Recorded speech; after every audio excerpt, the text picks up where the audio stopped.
সব কটা চিংড়ি মাছ বিক্রি হয়ে গেল, আর এই কটা পড়ে আছে। এটা হয়ে গেলে এই তাহলে আমরা বাড়ি যাচ্ছি, তাই তো দাদা?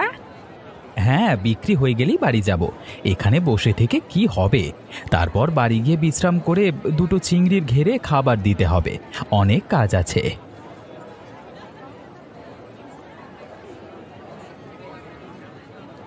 পলাশ দাদা, তোমার কাছে আর চিংড়ি মাছ পড়ে আছে?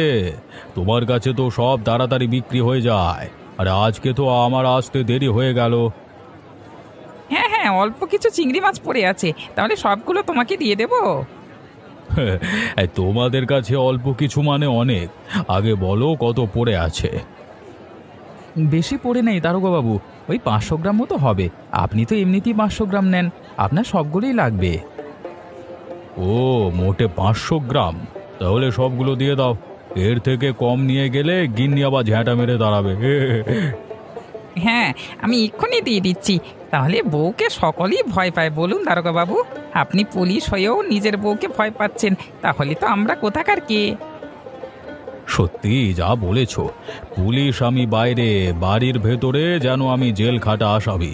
আর কিছু করতে গেলেও গিন্নিকে জিজ্ঞেস করে করতে হবে। দারোগাবাবু, এই নিন আপনার চিংড়ি মাছ। আপনি আপনি 50 টাকা দিন। না না, 50 টাকা হবে না, আমি 40 টাকা দেব। কারণ আমি প্রত্যেক দিন 40 টাকার মাছ নিয়ে যাই। আজকে 10 টাকা বেশি নিয়ে গেলে খরচ বেড়ে যাবে। আপনার সাথে কি আর দরদাম করব বলুন? আপনি 40 টাকাই দিন, আপনি আমাদের রোজকার খদ্দের। এই নাও পলাশ দাদা, তোমার 40 টাকা। যাই হোক আর নাই হোক, তোমার চিংড়ি মাছের স্বাদই আলাদা। আরে রফিকুল যে, শহর থেকে কবে গ্রামে ফিরলি রে?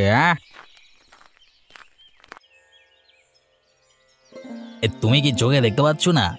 আমার হাতে এতগুলো ব্যাগ, নিশ্চয়ই এই ফিরছি। তা তোমার একটা সাধারণ জ্ঞান বলে কিছু নেই নাকি? আমি অতটা খেয়াল করিনি। তা বল, কেমন আছিস? আর শহরে তোর মুরগির ব্যবসা কেমন চলছে? আমি তো ভালোই আছি, আর আমার ব্যবসা এখন অনেক বড় হয়েছে। ভাগ্যিস আমি এই গ্রাম ছেড়েছিলাম, না হলে আমি এত বড় মানুষ হতেই পারতাম না। এই গ্রাম আমাকে কি দিয়েছে? কিছুই দিতে পারেনি। হ্যাঁ, যে গ্রামে জন্মালি, যে গ্রামে এতদিন মানুষ হলি, সেই গ্রাম কি তুই আজকে অপমান করছিস? কি বলবো আর, যেটা বলছি সত্যিই বলছি। এই যেমন তুমি আজকে এখানে বসে আছো, বয়স হয়ে গেছে, চাষবাস করতে পারছো না, কিন্তু আমার বয়স হলেও আমার ব্যবসা থেকে আমি ইনকাম করতে পারবো, ঠিক আছে? দেখ, তুই ব্যবসা করিস বলে আমাদের গ্রামকে এবং আমাকে এইভাবে অপমান করতে পারিস না। টাকা হচ্ছে সব মোহ মায়া। খালি হাতে এসেছি, খালি হাতেই যেতে হবে। এসব ফালতু কথা আমাকে বলো না তো। এসব কথা বলবার জন্য তুমি আমাকে ডাকলে? হ্যাঁ, আমি গ্রামে এসেছি কটা জমি আছে বিক্রি করতে, নাহলে এবার একবারও ফিরে তাকাতাম না। যত সব ইয়ে করছে। ও হ্যাঁ, তোর বাপের 10 বিঘা জমি ছিল, তাই এই গ্রামে এসেছিস। সত্যি, টাকার জন্য নিজের মাতৃভূমিকে ভুলে যাচ্ছিস। কিরকম মানুষ হলি রে? শুদ্ধ শুদ্ধ আমি তোমার সাথে মুখ লাগাচ্ছি কেন? আমার সময় নষ্ট। এই তোমার মতো ভিখারি এই গ্রামে পড়ে থাকা উচিত। যত সব ইয়ার কি মানে, সবসময় কাজকর্ম নেই গো।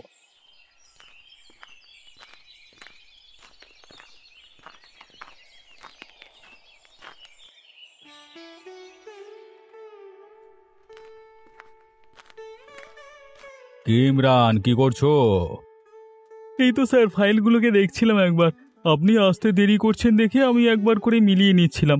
তা স্যার, আপনার আসতে এত দেরি হলো কেন, আমি কি জানতে পারি? আরে কি আর বলবো, গিন্নির সাথে ঝগড়া লেগে গেছিল। বলছে নাকি আজকে অফিস যেতে হবে না, ঘুরতে যাব, তাই নিয়ে তুমুল অশান্তি। ঠিক এই কারণটার জন্যই আমি আজকে বিয়ে করিনি। বিয়ে করলেই ঝামেলা বাড়বে, তার থেকে কি দরকার বাবা। সত্যি বাবা, তুমি পারো বটে। এই ঝামেলার জন্য তুমি এখনো বিয়ে করনি? তা নয় তো কি, বিয়ে করলে 1 বছর হয়তো সুখে শান্তিতে কাটবে, তারপর বাকি জীবনটা আমি ঝামেলা করে কাটাবো নাকি? বউ সব সময় আমার পেছনে খ্যাচখ্যাচ খ্যাচখ্যাচ করবে, ওটা আমার দ্বারা সহ্য করা সম্ভব নয়। আস্ত ঝামেলা। সত্যি তুমি মাঝে মাঝে এমন কথা বলো, না হেসে থাকাই যায় না। তুমি একটা মানুষ আছো বটে, তোমার কথা শুনে বেশ ভালোই লাগে। এই জানো, আমার মন মেজাজটা একটু খারাপ হয়ে গেছিল, তোমার কথা শুনে সবকিছু নিমেষে উধাও হয়ে গেল। স্যার অনেক হাসাহাসি হয়ে গেছে, এবার কাজ করতে হবে স্যার। এই ফাইলগুলো একটু দেখে নেবেন, আমি অর্ধেক কটা দেখে নিয়েছি। হ্যাঁ হ্যাঁ, এবার কাজ করতে হবে, অনেক মজা করলাম। ওই শহরের ভেজাল মাছের কেসের ফাইলটা আমাকে এনে দেবে তো? অনেক তথ্য পেয়েছি, ওর সাথে মিলিয়ে দেখতে হবে, যদি ঠিকঠাক খবর হয় তাহলে আজকে গিয়ে সব বন্ধ করব। আচ্ছা আপনি বসুন, আমি আপনাকে একটু খুঁজে নিয়ে তারপর দিয়ে আসছি। হ্যাঁ,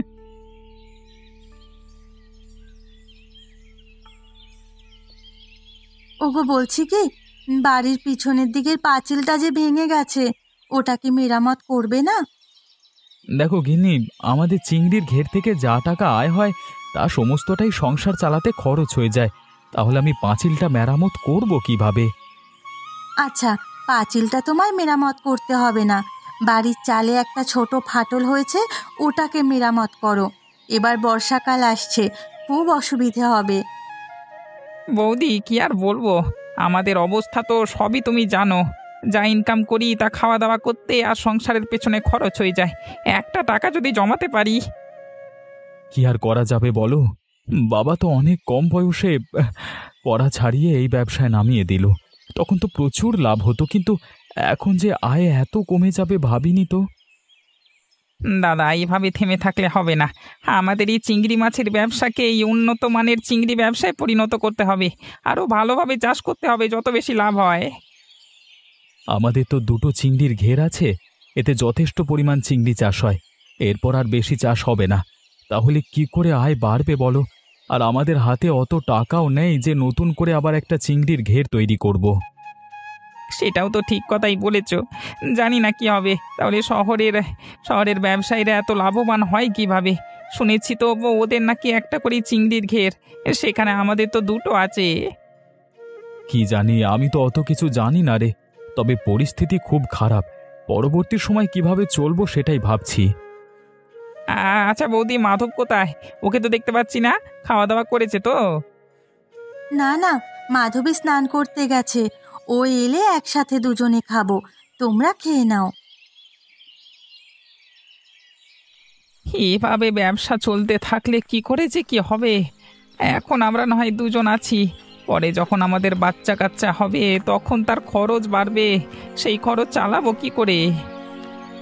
জগাই, আরে ও জগাই, কেমন আছিস? অনেকদিন পর দেখা। আরে রফিকুল, তুই কবে গ্রামে ফিরলি রে? কেমন আছিস আগে বল। হ্যাঁ, আমি ভালো আছি, আজকে সকালেই ফিরলাম। তা তুই কেমন আছিস বল? তোদের ব্যবসা কেমন চলছে? 5 বছর আগে যখন শহরে গেছিলাম তখন তো চিংড়ির ঘের থেকে বেশ ভালো উপার্জন করতিস। কি আর বলবো, চলছে ওই কোনো রকমে। আগের মতো আর ব্যবসা হয় না, মানে যত দিন যাচ্ছে খরচা বাড়ছে কিন্তু আয়ও বাড়ছে না। মানে ওই দুটো চিংড়ির ঘের থেকে আগেও যা উপার্জন হতো এখনো তাই হচ্ছে। ওই টাকায় কি আর সংসার চলে বল? কেন, তোরা আরো বেশি বেশি করে চাষ কর না। আরে তাহলেই তো সমস্যার সমাধান হয়ে যায়। আমি যেমন শহরে আগে কম কম মুরগি চাষ করতাম, কিন্তু এখন বহু পরিমাণে মুরগি চাষ করি, ঠিক আছে? কিন্তু বেশি চিংড়ি মাছ চাষ করলে তো মারা যাবে। ওই ছোট জায়গায় হয় নাকি বেশি পরিমাণ? যথেষ্ট পরিমাণ তো রাখতে হবে। জগাই, তোকে আমি এই ওষুধটা দিচ্ছি। এটা হচ্ছে চিংড়ি মাছ বড় করবার ওষুধ। এই ওষুধ প্রয়োগ করে আমি ছোট ছোট মুরগি বড় করি, ওই করেই অনেক লাভ হয়। তুইও ছোট ছোট চিংড়ি মাছের উপর প্রয়োগ কর, বড় হবে চিংড়ি মাছগুলো, তখন বিক্রি করবি, আবার চাষ করবি, আবার বিক্রি করবি, প্রচুর লাভ। কিন্তু এই ওষুধ ব্যবহার করলে মানুষের তো ক্ষতি হবে। তুই তাহলে ব্যবসার এখনো কিছুই জানিস না? ওরে মানুষের ক্ষতি হবে তো তোর কি? হ্যাঁ, তুই তোর টাকা দেখবি, তুই যাতে বাঁচতে পারিস সেরকম ব্যবসা তুই করতে হবে নাকি? হ্যাঁ হ্যাঁ, তুই ঠিক বলেছিস। সবার কথা ভেবে আমার কি লাভ যদি আমি খেতে না পাই? তোকে অসংখ্য ধন্যবাদ রে এই ওষুধটা দেওয়ার জন্য। এবার আমরাও বড় লোক হব। আচ্ছা ভাই, তুই কোথায় যাচ্ছিলিস? যা, আমার একটু কাজ আছে, পরে কথা বলবো।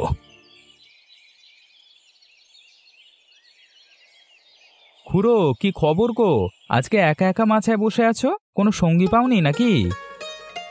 না রে, সকাল থেকে একাই বসে আছি। উঠে চলি যেতাম, তুই এলি, তোর সাথে একটু গল্প করি তারপর যাব। ও আচ্ছা, তাহলে বলো আজকের খবর। আজকে টিভিতে দেখলাম একটা ভালো খবর। শহরে সমস্ত ভেজাল খাদ্য বিক্রেতাদের ব্যবসা বন্ধ করে দিয়েছে পুলিশ। অনেক দিন থেকে এই নিয়ে তদন্ত চলছিল। বাহ, এটা তো খুব ভালো খবর, শুনেও বেশ ভালো লাগলো। মানুষকে ভেজাল খাইয়ে খাইয়ে মানুষের শরীর এরা দুদিনে নষ্ট করে দিচ্ছিল। পুলিশ ঠিক করেছে, ঠিক করেছে। হ্যাঁ, দেখেছিস তো, আগেকার মানুষ বাঁচতো 100 বছরের ওপর, কিন্তু এখন মানুষ 60 বছরে ঘায়েল হয়ে পড়ে। সব কিছু হয়েছে এই নকল খাবারের জন্য। যা বলেছ, এদের যদি কঠোর শাস্তি না হয় তাহলে এরা পরে আবার এরকম ব্যবসা শুরু করবে। আমি চাই এদের কঠোর থেকে কঠোরতর শাস্তি হওয়া দরকার। আমি তো শুধুমাত্র তোকেই দেখেছি সৎভাবে এবং প্রাকৃতিকভাবে চিংড়ি মাছ চাষ করে ব্যবসা করতে। বাকি শহরে সব দেখেছিলাম, কে সবজিতে ওষুধ দিচ্ছে, কে আবার কি সব মাখিয়ে রাখছে ওষুধের মতো। আমার জীবনের একটাই নীতি, যতদিন বেঁচে থাকবো কষ্ট করব, তবু মানুষকে উল্টোপাল্টা জিনিস খাওয়াবো না। এই জন্যই তো তোকে এত ভালো লাগে। আমি চাই তোর ব্যবসা যেন আরো বড় হয়। বিধাতা তোকে কৃপা করুক। কিন্তু হচ্ছে আর কোথায় গো খুড়ো, দিন দিন ইনকাম আরও কমে যাচ্ছে, জিনিসপত্রের দাম আরও বেড়ে যাচ্ছে। এইভাবে চললে খুব শীঘ্রই আমাকে আমার ব্যবসা বন্ধ করতে হবে। কিচ্ছু হবে না রে, ওরে ভালো মানুষের সাথে বিধাতা ভালোই করে। সব ভালো যার শেষ ভালো তার, কথাটা তো জানিস। ভরসা রাখ।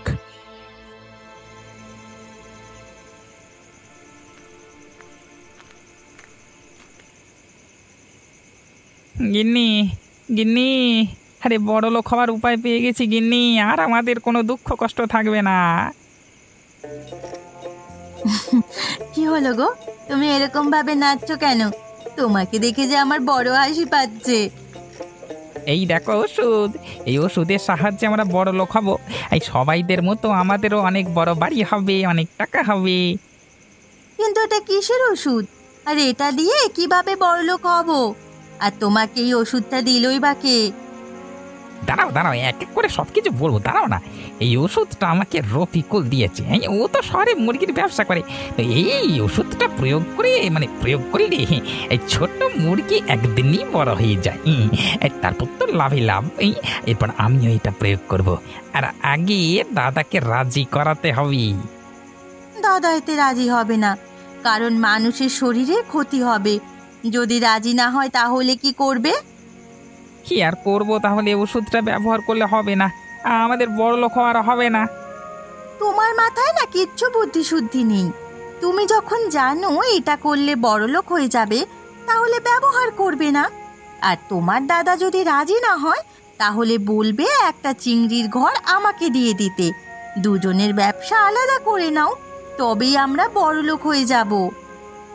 হ্যাঁ গো গিন্নি, হ্যাঁ তুমি ঠিক কথাই বলেছ। আরে এটা তো আমি ভেবে দেখিনি। বড় লোক আমি হবই, তবে যে করি হোক দরকার হলে ব্যবসা ভাগ করে নেব।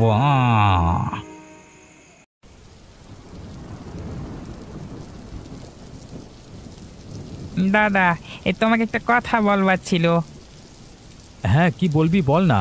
আমি তো খাচ্ছি, খেতে খেতে শুনবো, কি আছে বল। আমি একটা ওষুধ পেয়েছি দাদা, সেই ওষুধ প্রয়োগ করলে একদিনের মাথায় আমাদের চিংড়ি মাছ বড় বড় হয়ে যাবে। সেটা আমরা আমাদের চিংড়ির ঘেরে ব্যবহার করলে অনেক পরিমাণে লাভ হবে। কি সব কথা বলছিস তুই? আগে বল, এই ওষুধ ব্যবহার করলে মানুষের শরীরের ক্ষতি হবে কিনা? হ্যাঁ, ওই নামমাত্র একটু ক্ষতি হবে, তাতে কোনো প্রভাব পড়বে না। আমরা তো বেশ ভালো ব্যবসা করতে পারবো, বেশ ভালো টাকা উপার্জন হবে। চুপ কর, একদম চুপ কর। আমার সামনে এসব কথা আর একবার বললে না একটা কষিয়ে চর মারবো। এরকম 2 নম্বরই ব্যবসা আমরা করি না। করতে হবে না তোমাকে, আমি করবো একা। একটা চিংড়ি ঘের আমার আর একটা তোমার, ব্যবসা ভাগ। নিজেও বড়লোক হবে না, কাউকে হতেও দেবে না, যত সব। ঠাকুরপো, একবার ভেবে নাও, এরকম উল্টোপাল্টা কাজ করো না। বিধাতা কিন্তু কোনোদিন তোমায় ক্ষমা করবে না। তুমি চুপ করো দিদি। যখন দাদা কথা বলছিল আমি তো মাঝে কথা বলিনি। ওটা ছেলেদের ব্যাপার, ছেলেরা বুঝুক। তোমার তো কথা বলার কোনো দরকার নেই। গিন্নি তুমি চুপ করো, আমি দেখছি ব্যাপারটা। আর জগাই, তুই তাহলে ঠিক করিয়ে নিয়েছিস ব্যবসা আলাদা করে নিবি, তাই তো? আমাকে আমার মনের মতো ব্যবসা করতে দিলে তবেই তোমার সাথে কাজ করবো, না হলে আলাদা করে দাও, এইটুকুই বলবো, ব্যাস। এরকম 2 নম্বরই ব্যবসা আমি করতে পারবো না ভাই। তোকে আমি ব্যবসা আলাদা করে দিলাম, তুই যা পারিস কর। আমি তোকে বাধা দিতে যাব না, তবে শেষবারের মতো বলছি এসব করিস না। হ্যাঁ, জ্ঞান দিতে হবে না। এবার আমি ব্যবসা করবো আর সবাইকে দেখিয়ে দেবো আমাদের দুজনের ব্যবসা কোন আলাদা। হ্যাঁ, আমার ভাইটার কি হলো? ও তো আগে এরকম ছিল না, সব সময় নিষ্ঠা আর সততার সাথে ব্যবসা করত। তুমি কেঁদো না গো, বিধাতা তো আছেন, সব ঠিক হয়ে যাবে। আমার মনে হয় ঠাকুরপোর মাথাটা কেউ ভালোভাবে খেয়েছে, তাই ঠাকুরপো এরকম করছে। বাবা মাকে আমাদের এই শিক্ষা দিয়েছিল, এতদিন ধরে সমস্ত শিক্ষা ভুলে গেলি রে। সত্যি যে তুই আমার ভাই, আজকে আমার মানতেও লজ্জা লাগছে। তুমি এতটা ভেঙে পড়ো না গো, শেষমেশ দেখবে ভাই আবার তোমার কাছে ফিরে এসেছে। তুমি ভেঙে পড়ো না। আমার তো মনে হচ্ছে ওর বউ ওর মাথা খেয়েছে, না হলে তো এসব কথা একবারও ও মুখে আনতো না। দেখো, কাউকে দোষ দেওয়ার আগে ভালোভাবে যাচাই করে নাও। হ্যাঁ, হয়তো মাধবীর দোষ আছে, কিন্তু এইসব বুদ্ধি মাধবীর হওয়ার কথা নয়। ও তো একটা গ্রামের মেয়ে, এসবের পিছনে মনে হয় অন্য কেউ আছে। হ্যাঁ, এটা তুমি ঠিকই বলেছ। ও তো গ্রাম্য মেয়ে, এসব ওষুধের ব্যাপারে কি করে জানবে? শহরের কেউ ভাইয়ের মাথা খেয়েছে। তুমি একটু খোঁজ খবর নাও, দেখো এই কদিনের মধ্যে এই শহর থেকে গ্রামে এসেছে, তাহলেই তুমি জানতে পারবে। কিন্তু আমাদের গ্রামের অনেকেই তো শহরে কাজ করে, কি করে বুঝবো বলো তো? হ্যাঁ, কাজ করুক না, তাতে কি হয়েছে? সবাই তো আর একসাথে গ্রামে আসবে না। তুমি খোঁজ খবর নিয়ে দেখো কজন গ্রামে এসেছে শহর থেকে, তারপর দেখবে কার কার সাথে ভাই ভালোভাবে মেলামেশা করছে। ঠিক আছে, আমি বুঝতে পেরেছি। আমি তাহলে ফাঁকের দিকে যাচ্ছি একটু খোঁজ খবর নিতে। আরে, বাইরে বৃষ্টি পড়ছে যে, তুমি এখন কোথায় যাবে? বৃষ্টিতে কিচ্ছু হবে না, আগে আমাকে এসব করা থেকে ভাইকে আটকাতে হবে। আমি বের হলাম।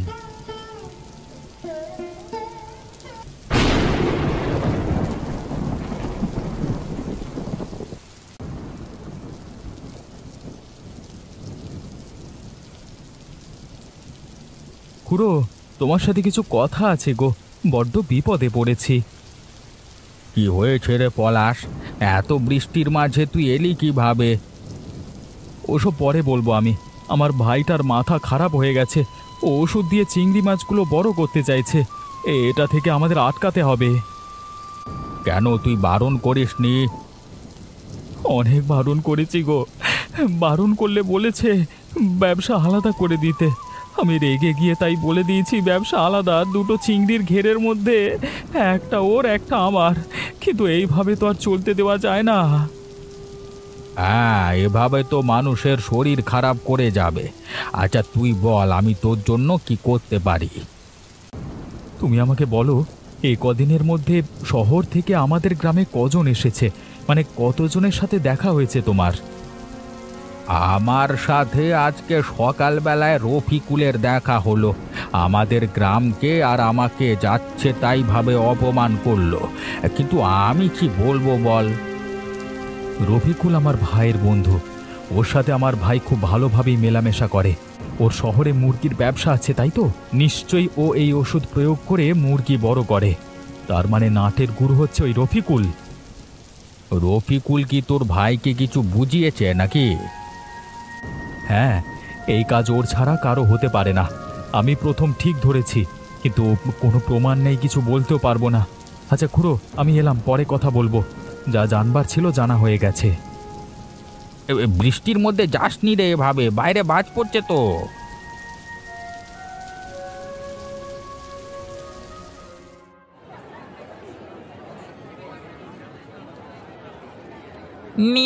নিয়ে যান, অল্প টাকায় বড় বড় চিংড়ি মাছ নিয়ে যান। আমার মতো কমে আর কেউ দিতে পারবে না, নিয়ে যান।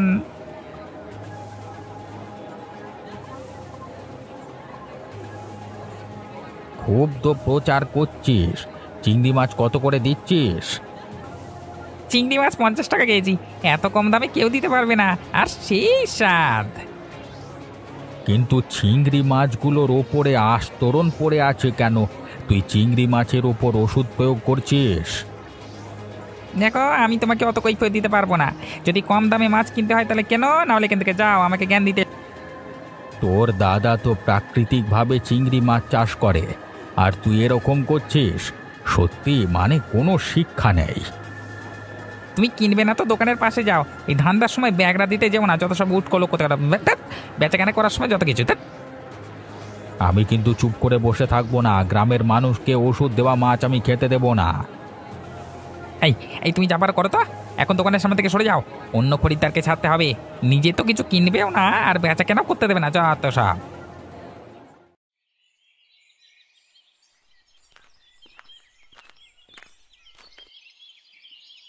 দারোগা বাবু, আমাদের গ্রামে ভেজাল জিনিস বিক্রি হচ্ছে যে। কে? আমাদের গ্রামে ভেজাল জিনিস কে বিক্রি করছে? কার এত বড় সাহস হলো আমি থাকতে ভেজাল জিনিস বিক্রি? ওই যে পলাশের ভাই চিংড়ি মাছে ওষুধ প্রয়োগ করে চিংড়ি মাছ বড় করছে, তারপর সেগুলো হাতে বিক্রি করছে। আমি এই মাত্র দেখে এলাম। কিন্তু পলাশ দাদা তো ভালো মানুষ, উনি তো এসব করবেন না। ওদের দুই ভাই আর একসাথে ব্যবসা করে না, ব্যবসা আলাদা হয়েছে। পলাশ খুব ভালোভাবে কাজ করে, কিন্তু ওর ভাই এরকম করছে। ও, এসব তো আমার জানা ছিল না। ঠিক আছে, ওরা তো বিকেলের দিকে চিংড়ির ঘেরে খাবার দেয়, তখন গিয়ে ওকে আমি হাতে নাতে ধরবো। হ্যাঁ, এখন গেলে কথায় হয়রান করবে, কিন্তু হাতে নাতে ধরলে আর কিছু করতে পারবে না। সে আমার যত প্রিয়ই হোক না কেন, গ্রামের মানুষের ক্ষতি সহ্য করব না। যেটা ভুল সেটা ভুল, যেটা ঠিক সেটা ঠিক। আপনি একদম ঠিক বলেছেন। আচ্ছা, আপনি কিভাবে বুঝলেন যে ওষুধ প্রয়োগ করেছে? আমি বাজারে গিয়ে দেখি খুব কম দামে বিক্রি করছে, তারপর গিয়ে দেখি চিংড়ি মাছের ওপরে নীলাভ একটা আস্তরণ পড়ে আছে।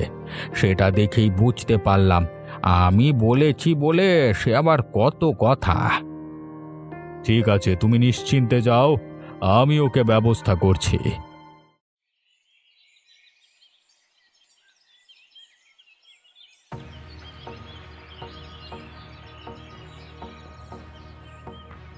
ভাই, তুই কেন এমন করছিস? কেন চিংড়ি মাছগুলোতে ওষুধ প্রয়োগ করছিস?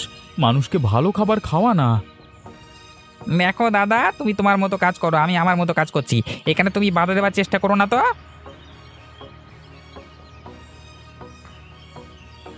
বাধা তো আমি দেব রে। ওই ওষুধ প্রয়োগ করে চিংড়ি মাছ বড় করা আমি বের করছি। দারোগাবু, আপনি এ সময় এখানে কি করে এলেন? কি করে আবার? হেঁটে হেঁটে চলে এলাম, আর তোমার কর্মকাণ্ড দেখতে পেয়েছি। এবার চলো আমাদের সাথে। 10 বছর জেল খাটবে, শাস্তিটা নিশ্চয়ই জানা আছে। দারোগা বাবু, আমাকে ক্ষমা করে দিন দারোগা বাবু। এরকম ভুল আমি আর কখনো করব না, আমার বড্ড ভুল হয়ে গেছে। এখন আর কাঁদুনি গাইলে তো হবে না। কাজটা করবার আগে ভাবা দরকার ছিল। গ্রামের মানুষদের ভেজাল খাওয়াবে, আমরা তো চুপচাপ মেনে নেব না। জেলে তোমাকে যেতেই হবে। দারোগাবাবু, আমার একটা কথা রাখুন। আমার ভাইটাকে নিয়ে যাবেন না, ও একবার ভুল করে ফেলেছে। আমি আপনার কাছে হাত জোর করে ক্ষমা চাইছি, তার জন্য দয়া করে আমার এই কথাটা রাখুন। ঠিক আছে পলাশ দাদা, তুমি খুব ভালো মানুষ, কোনোদিন ভেজাল জিনিস বিক্রি করনি, তাই জন্য তোমার কথা শুনছি। তোমার ভাইকে বুঝিয়ে দিও। আমি আপনাদের কথা দিচ্ছি, আর এরকম কাজও কোনোদিন করবে না। এই জগাই, তুই দারোগাবাবুর কাছে ক্ষমা চা। না না, তার কোনো দরকার নেই, কিন্তু আর যদি এরকম খবর আমি পাই, তাহলে আমার হাত থেকে তোকে কেউ বাঁচাতে পারবে না, বলে দিচ্ছি। তোর দাদা এত ভালো মানুষ, আর তুই এসব কাজ করছিস? তোর দাদার সম্মান মাটিতে মিশিয়ে দিবি? ছি! দাদা, আমাকে ক্ষমা করে দাও, তোমার সাথে অনেক খারাপ ব্যবহার করেছি গো দাদা। আবার আমরা সব কিছু একসাথে করব, আবার আমরা এক হয়ে যাব। এই তুই কি করছিস? ওট ওট ওট ওট। নিজের ভুলটা বুঝতে পেরে শুধরে নিয়েছি, সেটাই অনেক। আমি আর কিচ্ছু চাই না। দারোগাবু, আপনাদের অসংখ্য ধন্যবাদ আমার কথা শোনবার জন্য। পলাশ দাদা, তোমার মতো ভালো মানুষ হয় না। সত্যি এখনকার দিনেও তোমার মতো মানুষ আছে এটা ভেবেই খুশি হয়।